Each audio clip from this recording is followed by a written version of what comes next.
Think about someone who keeps stopping at the same threshold. Um, the industry changes, relationship changes, cities change. What doesn't change is the ceiling. A particular level of success, visibility, or stability that gets reached, and then through a series of decisions that each make perfect sense individually, doesn't get passed. The person is talented, the opportunities are real, and yet something pulls them back reliably to a familiar altitude. The standard explanations are psychological: fear of success, imposter syndrome, self sabotage rooted in early experience. And sometimes, yes, those explanations are correct. But sometimes, and this is what family constellation work keeps surfacing, the ceiling isn't psychological at all. It's a loyalty. The person is stopping where a parent stopped, not because they decided to, but because something in the system is maintaining an order that says you don't go further than the ones who came before you. That's unconscious loyalty. And once you know what it looks like, you see it everywhere. Bert Hellinger, whose work on family constellations we looked at in episode 3, spent years mapping what he called the orders of love. The premise is simple, and the implications are not. Every family system has an order, every member has a place, and the system will go to considerable lengths to maintain that order, including recruiting later members to carry what earlier members couldn't resolve. Loyalty in this context isn't a feeling. It's not a conscious decision to honor a parent or identify with a grandparent. It's a structural function of belonging. The price of belonging to a system is participation in its field. And the field includes everything: the successes, the traumas, the fates that were never completed, the members who were excluded. To belong is to carry some portion of all of it. Hellinger called the specific dynamic of one member living out another's fate entanglement. But the mechanism underneath entanglement is loyalty. The child who fails where a parent failed isn't failing randomly. They're maintaining a bond, unconscious, structural, expressed through behavior rather than through feeling. The bond says, I will not leave you behind by going further than you went. I will stay at your level. I will keep you company in the place where you stopped. This is not dysfunction, it's love expressed through the only language the system made available.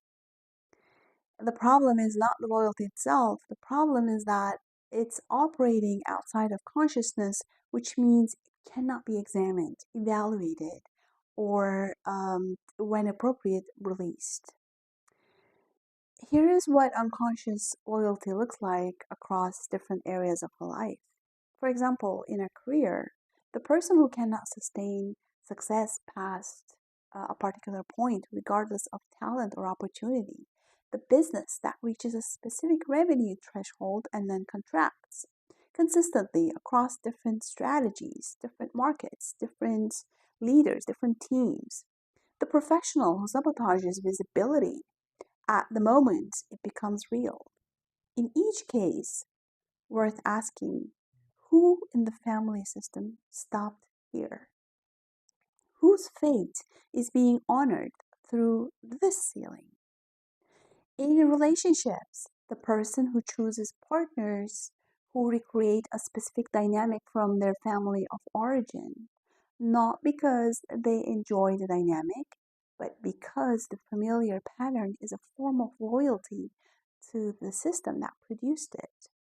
Or the person who cannot fully commit to a relationship without a thread of guilt, as though happiness were a betrayal of a parent who didn't have it, or a sibling who still doesn't.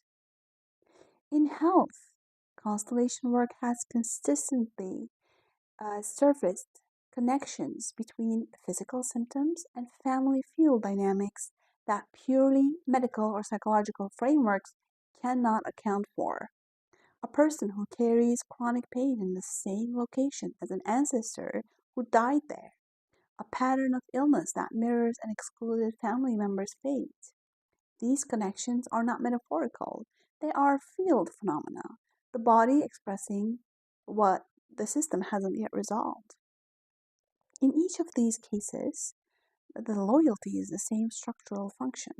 It's the system maintaining its order through the most available instrument, which is usually the most sensitive member of the current generation. The person who feels the field most acutely is the one most likely to carry its unresolved material. That sensitivity is not weakness, it's the system's way of keeping its history alive until someone is willing to look at it directly. Hellinger described the movements toward resolution using a phrase I find very useful. What has been excluded must be included. What has been forgotten must be remembered. What has been denied must be acknowledged. Not forgiven necessarily, not resolved in a tidy psychological sense, but acknowledged, seen within the system, given its place. That act of acknowledgement, which is what a constellation facilitates, changes the field. Not because of belief, but because of structure. What is seen no longer needs to be carried. So, what shifts when unconscious loyalty is made conscious? The first shift is in how the pattern is understood. When the ceiling is seen as loyalty rather than failure, the entire emotional charge around it changes. It stops being evidence of something wrong with the person and it becomes information about something unresolved in the system. That reframe alone creates room for a different kind of inquiry. Not what's wrong with me, but what am I carrying that isn't mine? And what would it mean to put it down? The second shift is in what becomes possible.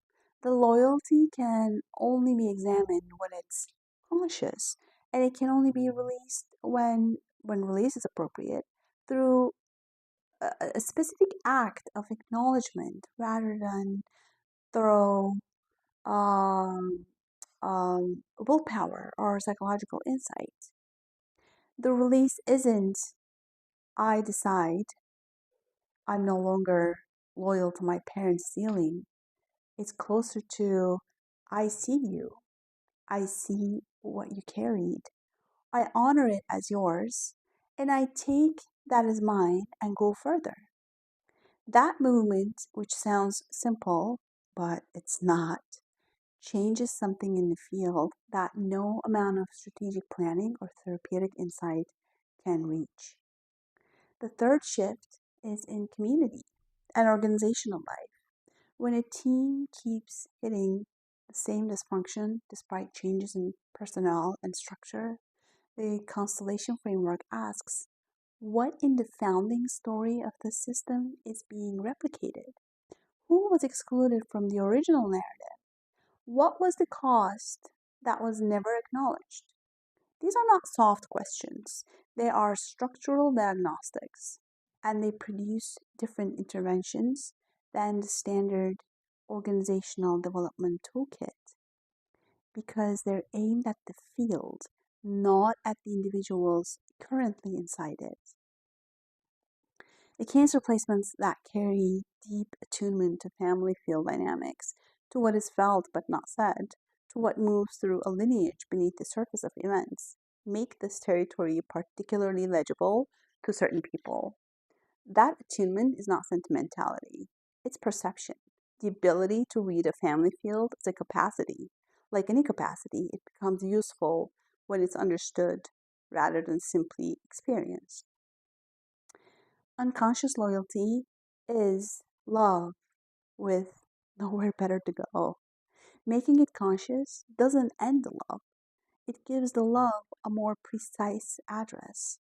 And that precision, knowing what is yours to carry and what isn't, is one of the most useful things a person can develop in a lifetime. I'll see you next time.